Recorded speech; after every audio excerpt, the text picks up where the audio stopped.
ჩავთვალოთ არის კუროში, ხო? აქაც ნდობის პრობლემა არის საკუთარ თავთან, ოღონდ რა არის, რომ ხშირად ეს გულის ჩაკრა და ყელის ჩაკრა ერთად არის, ხო? კურო და მიწა არის. მიწასთან კონტაქტი.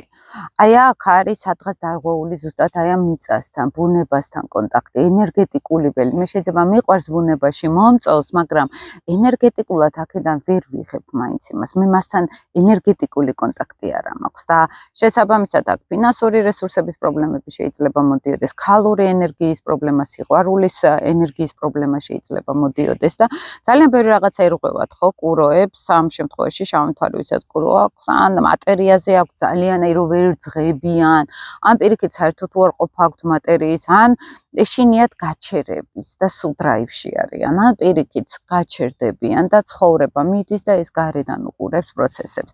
აი ამ მიწის ენერგეტიკასთან არ არის პირდაპირ ენერგეტიკული ველით დაკავშირებული. მხოლოდ არის შეიძლება ცნობიერით თვალებით, მაგრამ არა, აი შიგნით სიცარიელი არის, რომ შევდივართ. ხო, ლიტის ზონაში ეგ არის, სულში ლიტ ვერცთან ეს არის სიცარიელი, მარტოობა ძლიერი, ხო, პიროვნული მარტოობა, იმიტომ რომ ეს მარტოობა შეიძლება გამოდიოდეს იქიდან, რომ მე დავტოვე ჩემი თავი მარტო და ყველას ხედავ ჩემი თავის კარტა, ხო?